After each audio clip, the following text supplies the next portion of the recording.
«Артем, вставай!» Мать заглянула в комнату, показав сухое, уже с утра уставшее лицо. Артем не хотел вставать. Ему не нравилось наступать босыми ногами на холодный пол, не нравилось умываться холодной водой, есть на завтрак какую-то дурацкую кашу. Теме многое что не нравилось. Не нравилось, как мать сухими ладошками оглаживает на нем одежду, как смотрит впалыми глазами, шепчет сухими губами какие-то слова, когда они с Настей, младшей сестрой, выходят из дома. Взяв крепко за руку сестренку, Артем идет по темной зимней улице к автобусу. Им ехать в школу минут 15.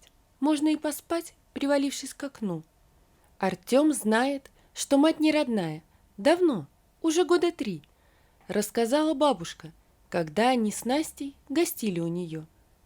«Эта кукушка бросила вас. Тебе 3 года было, а Насте 5 месяцев. Оставила на моего сына 2 детей и умчалась, распушив хвост». «Бабушка, ты про кого?» – спросил удивленный Артем. «Да про мать вашу непутевую».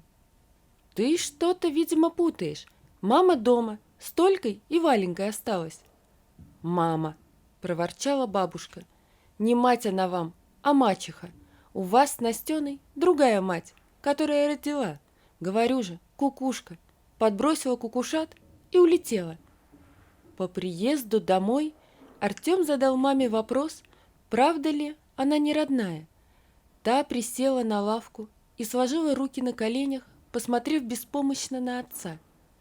«С чего ты это выдумал?» — хмуро спросил отец. Бабушка сказала.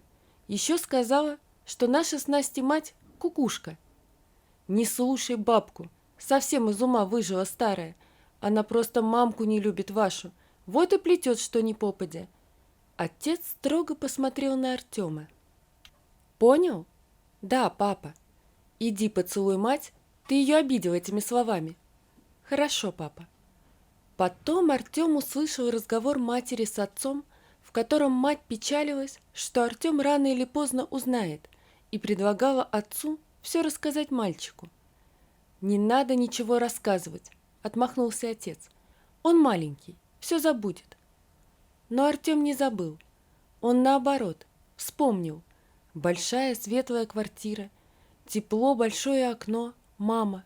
Мама настоящая, та, которая родила, которая любила и, возможно, любит. И Артем начал собирать информацию понемногу. Тетя Катя? Нет, она не может быть мамой.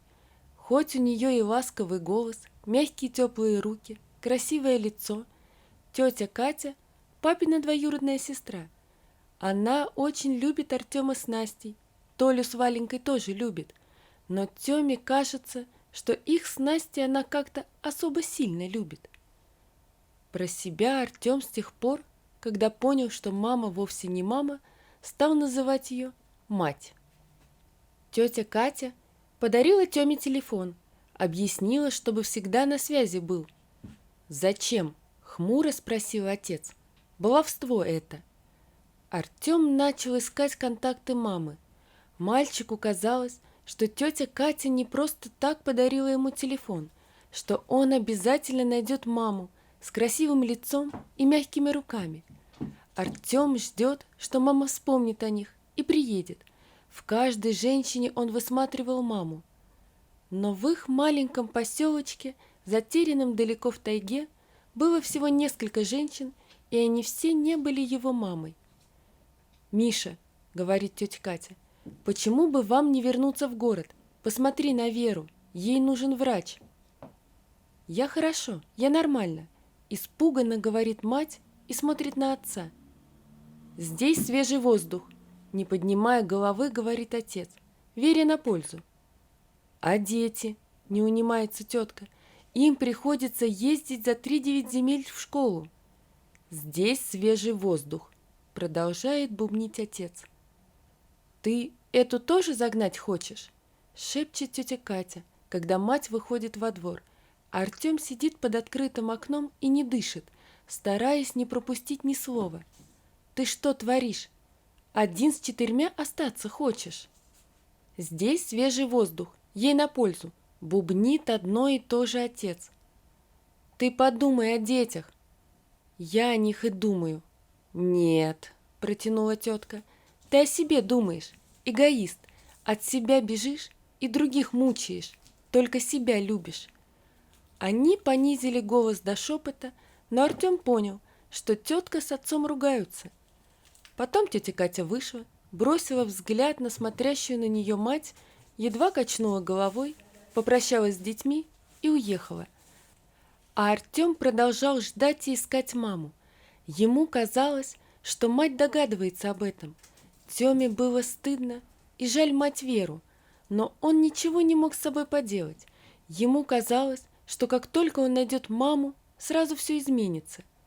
Что будет, когда Артем найдет маму, он не знал и даже не думал.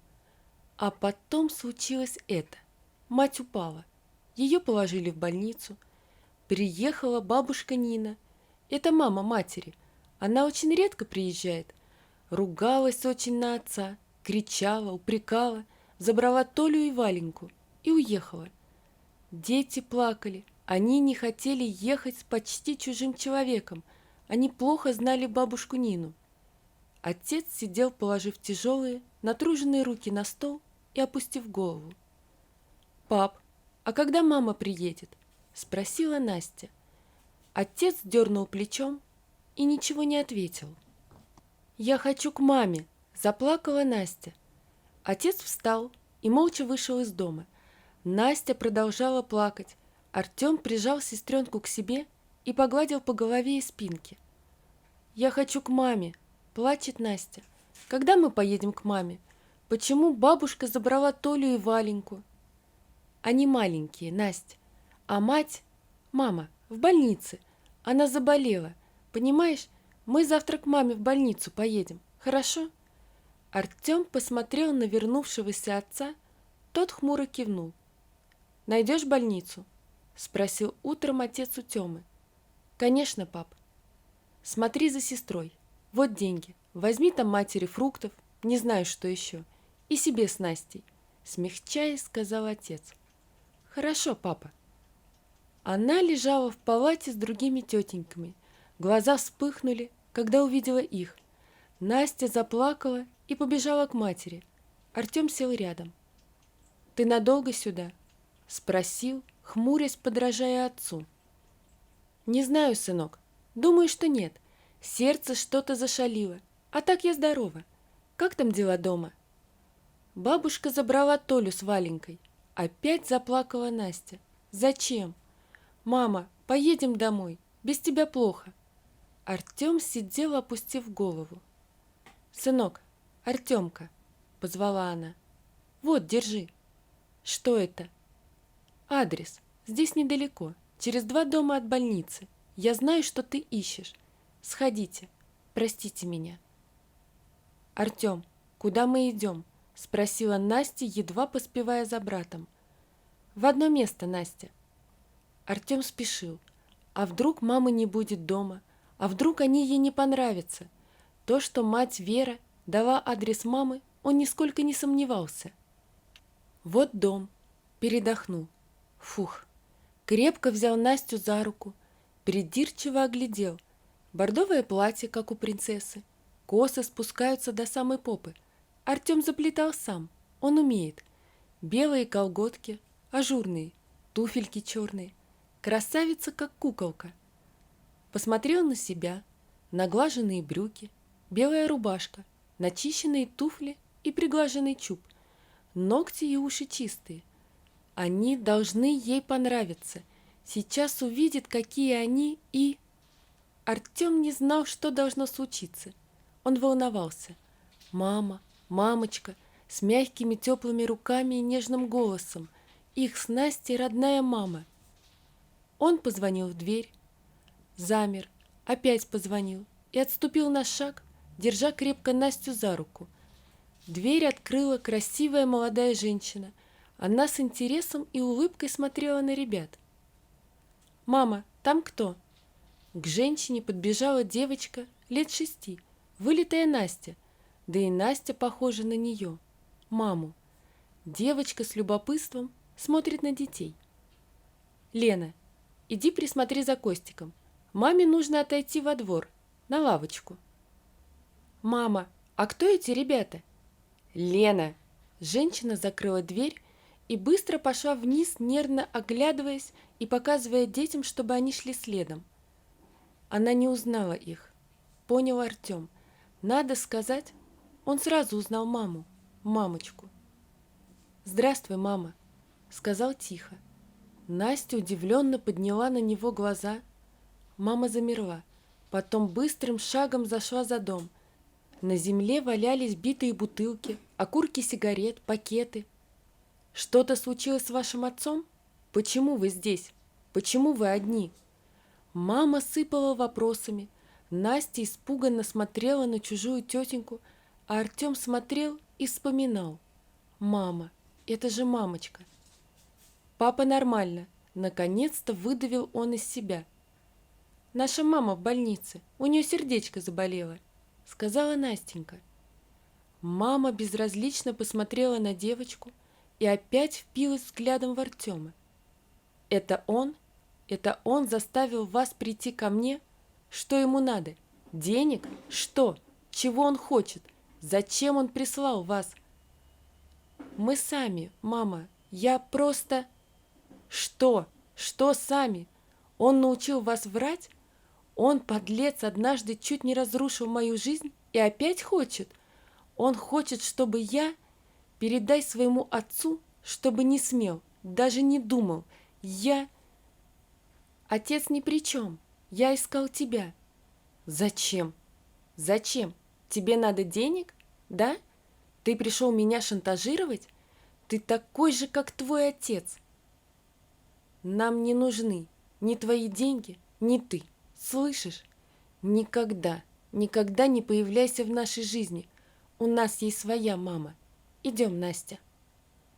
Она стояла и смотрела вслед тем детям из той жизни. Зачем они приходили? Зачем? Он же говорил, что никогда, никогда не потревожит ее. Разве она виновата, что вышла замуж без любви? А потом он, ее любимый, приехал. Он понял, что без нее не может жить. Она была нужна ему, но одна. Она и пошла, одна. Михаил же обещал. Он обещал, что никогда не потревожит ее. Зачем же они приходили? «Мама!» — раздался голос дочери. «Мама!» Она подняла голову. Лена стояла на балконе. «Лена, зайди, сейчас же, я уже иду». «Кто эта тетенька, Артем?» — спросила Настенька. «Так, никто». «Зачем мы к ней ходили?» «Мама хотела, чтобы мы передали ей кое-что». «А что мы должны были передать?» «Чтобы она никогда не появлялась в нашей жизни». «Хорошо», — кивает Настенька. «Мне она не понравилась». «Мне тоже». Уже приехав домой, Артем вечером набрался смелости и подошел к отцу. «Ты из-за нее держишь нас здесь, в глуши, да? Боишься столкнуться с ней где-нибудь? Ты любишь ее? Все еще? Не переживай, она не помнит о тебе. И нас тоже. Ты ей не нужен, как и мы. Знаешь что? Сдай нас в детдом. Мать с ребятишками уедет к своей маме, бабе Нине. А ты живи здесь, страдай. Тебе все равно ни до кого нет дела». Артем лег спать и проплакал полночи. Утром его разбудил веселый голос отца. Он слышал, как тот много курил и ходил по комнате. «Артем, Настя, вставайте, поедем по делам». Они позавтракали кашей. «У мамы вкуснее», — капризничает Настя. «Конечно», — подмигивает Теме веселый отец. Он не видел его таким никогда. Потом они едут к бабушке Нине. Папа приводит близнецов, которые виснут на шее у старшего брата и сестры, и жалуются им: то пальчик Вава, то ножка, то глазик. Малышам по 2 года, они очень привязаны к брату с сестрой и к родителям, сидят, прижавшись с обеих сторон к Насте, и конючат, чтобы больше никогда-никогда нельзя отдавать Толю с Валей. Никогда-никогда. «Никогда», — оборачиваясь назад, говорит Артем и смотрит на отца. Тот кивает. Мама выздоровела, они переехали в город. Однажды Настя сказала, что видела очень похожую на себя девочку, когда были классом на экскурсии. «Всяко бывает, двойник, видимо, или показалось», — быстро ответил Артем. «Да», — подтвердила мама и благодарно посмотрела на Артема. Она никогда не спрашивала, ходили ли дети по тому адресу. Одно поняла точно — Артем больше никого не ищет и не ждет. Вот такая история, друзья. Напишите, пожалуйста, что вы думаете об этой истории. Не забудьте подписаться на канал и поставить лайк. Всего вам доброго. До свидания.